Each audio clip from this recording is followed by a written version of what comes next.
Hello everyone and welcome back to Kobold's Brew. This is our special Halloween video, as Halloween is just around the corner. Wait, Halloween's tomorrow. Man, this video's late.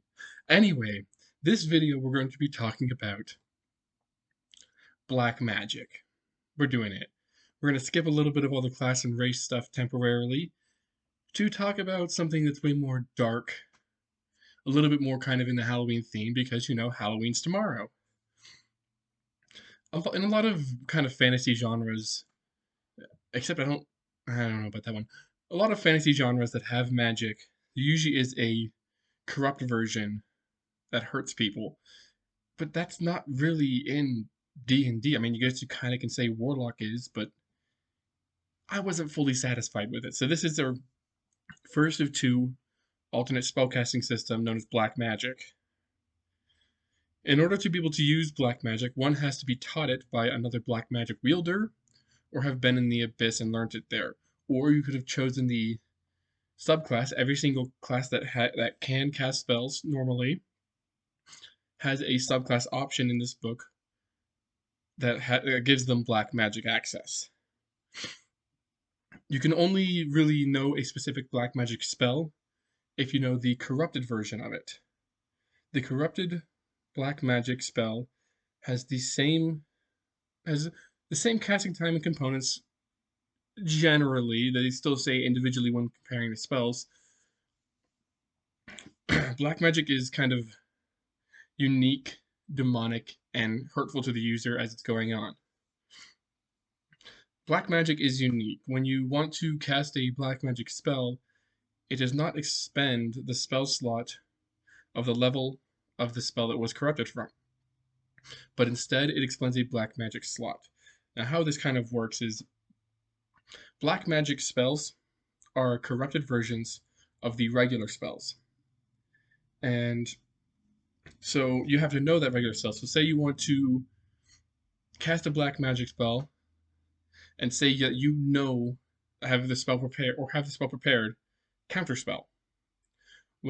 If you have counterspell prepared, then you can cast one of the black magic versions, which we're gonna go with Magic Mirror in this case. Casting that would not expend a third level spell slot, but would expend a black magic point. And we'll get to what happens when you do those.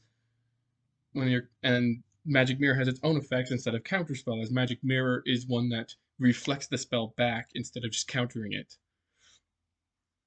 You regain back all of your black magic slots after finishing a long rest. There is a few drawbacks of black magic, as I would say that's kind of the whole theme of this.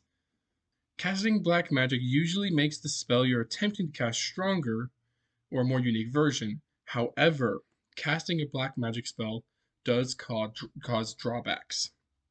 Each time you cast a black magic spell, you enter into the next number phase of the black magic harm table. Each and every time you gain one more point into black magic harm for every single point you expend. We have a chart in the book, which I will also go over right here, of a 1 through 10, and then past that it all is the same thing, but it gets really, really rough the more you do it. So, starting with only casting one black magic spell, your character gains a slight headache until your next short or long rest. At 2, you begin to bleed from the ear and nose. Your concentration save DC minimum becomes 15 until you finish a short or long rest. At 3 points, you gain a ringing in your ear and lights and spots in your vision. You have disadvantage on perception and investigation checks until your next short or long rest. At 4, you begin to tire yourself out and you gain a point of exhaustion. Then when you cast your 5th one, the caster begins to vomit and now has the poisoned condition until your next short or long rest. At number 6, the caster begins to feel weak and has a hard time standing. Your speed is reduced to 5 feet until your next short or long rest. At 7, the caster is so overwhelmed by negative feelings they cannot move. They suffer the restrained condition until your next short or long rest. At 8, you begin to severely overtax yourself and you take 2 more points of exhaustion. At 9, the caster's magic begins to corrupt their own body, causing black goop to course through their veins. They suffer 1d8 poison damage every turn for the next minute. At 10, darkness begins to consume the caster and they become blind until their next long rest. And if you have more than that, because the amount of black magic spell slots you have is dependent on your proficiency bonus and your spellcasting stat modifier, it will say in the subclass, it'll say how much you're going to have. And so it could be at more than 10. So once you start getting past 10, every single time, this is the effect that happens whenever you cast a spell. In order to use an extra black magic spell, the caster taps into their own health pool and sacrifice it. They instantly lose half their maximum hit points, rounded down, no matter what their current hit points is at. So this can instantly knock you unconscious after casting a spell, but you can cast it. It gets really brutal at that point, so you usually don't want to cast more than 10, though some subclasses have abilities to allow you to do that. We get a little bit of more complicated as we get into counterspell and dispel magic, because this isn't the traditional spells and they don't have levels. If a caster attempts to counterspell or dispel magic against a black magic spell, the DC or spell level of the black magic spell is equal to the spell that it was corrupted from. So if you choose to cast the corrupted version of Alastor's Blade, it's called Alastor's Blade, the corrupted version of Mordenkainen's Sword, that would be a 7th level spell for counterspelling or using dispel magic against it. There's a lot. I'm not going to go over every single spell here. I'm going to just grab a couple and show you guys comparisons. So the corruptions are you corrupt spells that you have prepared or known for the day, and then you can cast the black magic versions of them. We're going to go over the ones that we talked about a little bit already, much as Alastor's Blade. So since you'd have to know the spell Mordenkainen's Sword in order to cast this, you can't cast this until you have a 7th level spell known. Alastor's Blade is an evocation corruption. It's kind of time of an action, range of self, and the components are somatic and verbal. And this has a unique duration because it lasts until all of its charges are used. So when you're casting this spell, a demonic longsword appears in your hand. This sword has 5 charges. And when you make a melee attack with this sword, you can expend a charge to roll a d20. Whatever number you roll is the amount of black ghostly blades that also swing at the target. Then all do the same damage and share the same hit die roll. So saying as if you roll, here I'm going to grab just a set of dice just so I can do a random one. This is a long sword, so it does a d8 with one hand. We're going to go with a d8 for this. d8 with one hand, and you're going to say, I'm going to roll, I rolled a 2. Not very good, that's 2 additional blades that follow it, which means if you hit with it, you're not going to be doing, I rolled an 8 on a d8. Say you have a plus, let's say you have a plus 4 to your strength. So that is now 12 damage. They all use the same hit dice, but they don't add additional things. So it's 12 plus another 8, plus 8 times 2, because I rolled a 2, so 2 additional blades. So that's now an additional 16 damage on top of the 12. That's a lot. It's 28. That is pretty good, but unfortunately, once you roll that dice, that is how many times you have left. So like, every time you're swinging, that uses one of those charges the blade has. And it keeps the same number. So I rolled 2, so now that blade has 2 until I've used all of its charges, which is unfortunate. Also, you could roll like an 11. That would have been way better. Or sometimes you can roll a 20. When we were playtesting some of this, the characters did a lot of damage because they rolled a 20 and then got a crit. So with that, let's say you got a plus 4 again. You got a crit, so you're going to go, I rolled a 3 there. So 3. Then you times that because it's 20 more blades. They all do 3. 20 times 3 is 60. Then it's a crit. So you times that by 2, which makes it 120 plus 4. 124 damage in a single hit, and I rolled a 3 on the dice. Yeah, it's powerful, but you'd also can roll a 1, which is unfortunate for all the swings you have with the blade. It's really unique, and it's very powerful. But then again, remember, this is once you have a 7th level spell, and you're also harming yourself in order to cast it. In addition, this Allosaur's Blade has an additional feature in which you can expend a charge whether or not you hit the target. You can also use a charge as a reaction to create a shadowy shield around yourself, adding 1d10 to your AC until the beginning of your next turn. The charge is expended whether or not the shield helps. So I can generate that additional 5 AC until the beginning of my next turn. And as a reaction, I mean, it's pretty good. On average, it's about the same level as shield, but you're still also expending your reaction and a charge from this blade, which could be using to do a bunch of damage. This spell, while not concentration, it still can be, like I said, black magic spells can still be dispelled. So this spell you can have this up if you got a lot of blades and you're fighting a spellcaster. That spellcaster is going to know, I got to get rid of that and dispel it, or at least attempt to dispel it as fast as possible if you rolled high for the blade count. That's probably the most confusing one in actually. Probably not the most confusing one. There's some confusing spells in here. Just gonna scroll through it and see what we got. Let's go with make one easy. Bloat. Bloat is the corruption of the spell Blight. It is a necromancy corruption. Casting time of an action, range of 30 feet. Components are somatic and verbal. The duration is instant. Pick a creature within range. That creature must make a Constitution saving throw. On a failure, all the moisture within a 10-foot radius of them will be absorbed through every orifice of their body. They take 8d8 necrotic damage, and they will expand as they fill with moisture. Their movement is reduced to 0 until the end of their next turn. These are brutal. These are brutal spells, but that is what they're intended to be. They're intended to be brutal, but you're also harming yourself to do this. And it's questionable methods because depending on the different lores of worlds, you could have it that black magic exists, but it's very much like if you're casting these, then you are an evil person and will be hunted and killed. It's a fun way to throw that in a campaign. If someone's using black magic, they're powerful, but everyone that knows that they do it, at least outside of the party, does not want them to be doing it. Then we have a few other spells, like Decay, the corruption of the spell Aid. It's an abjuration corruption.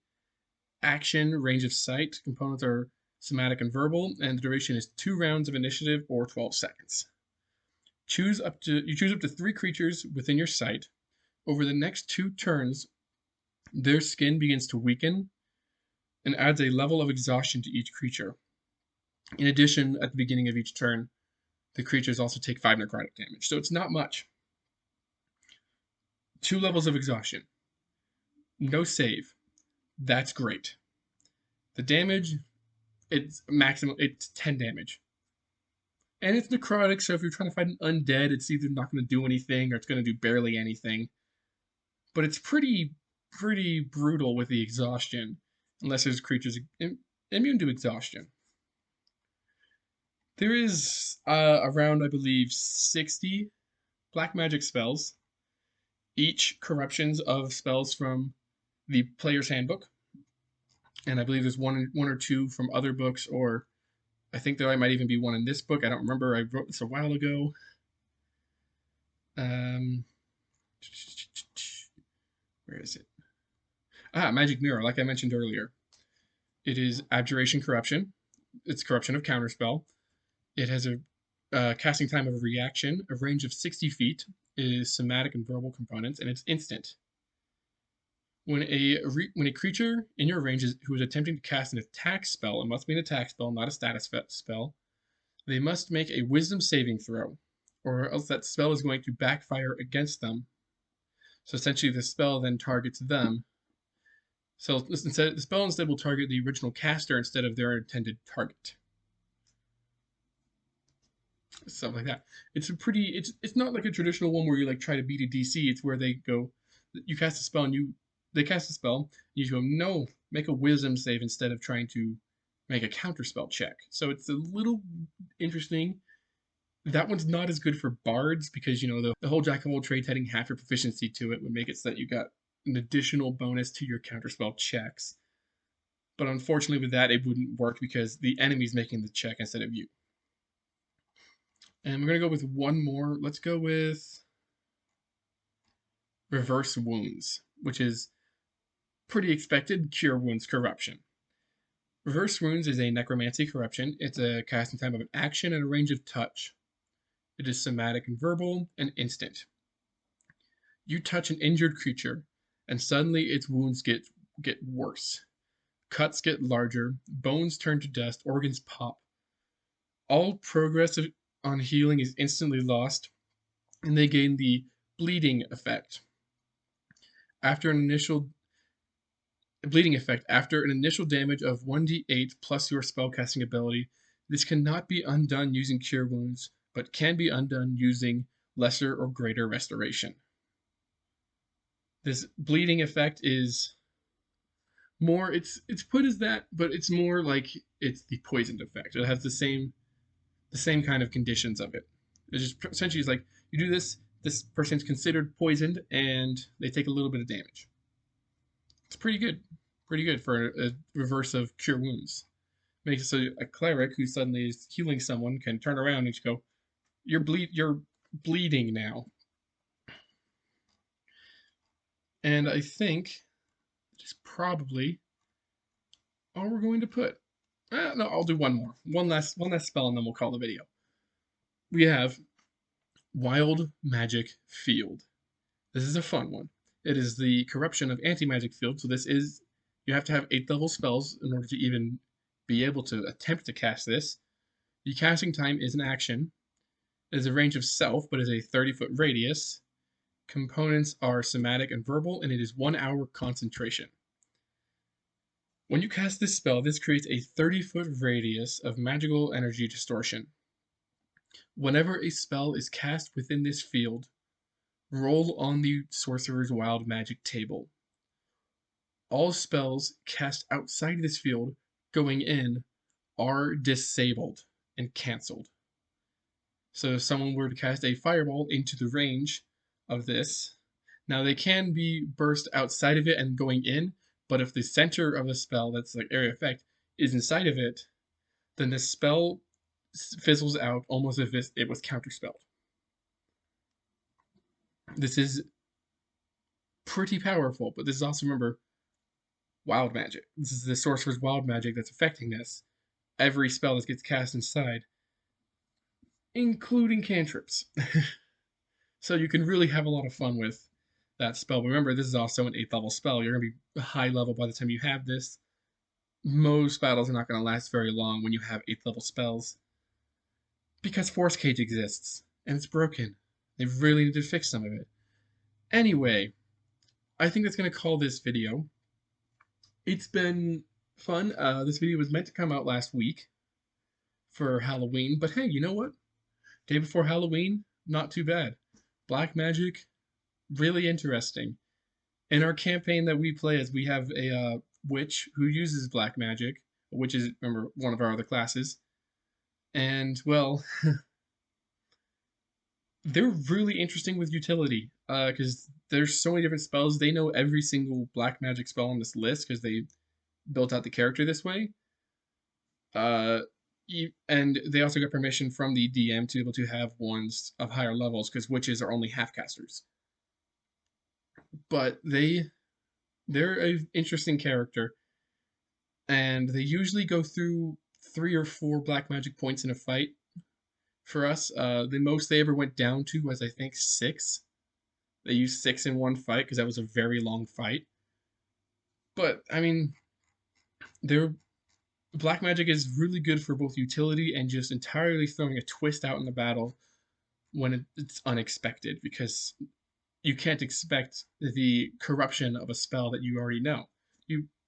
Like I said, with like Mordenkainen's sword, you expect to start casting that, but then all of a sudden this dark long sword appears in your hand. People who don't understand what black magic is get really confused, and they don't understand what's going to be coming. But regardless, this is one of the more broken things. Remember, you also cannot. It's very rare that things know this. You have to be taught it a specific way, or from a specific creature, or you have to have taken the subclass that is specific to this. This is not something that every character can get because most DMs, I will say, probably should not just allow a character to learn it. Anyway, this has been a longer video than expected, but yeah, this is fun, and I think soon I'll probably do the video about raw magic, which is the black magic's antithesis, and it's not quite the antithesis. It's the other alternate spellcasting version, but it's way more based on chaos and origin. Anyway, I'm Zach. This has been Kobold's Brew. Thank you for watching. Remember to like and subscribe.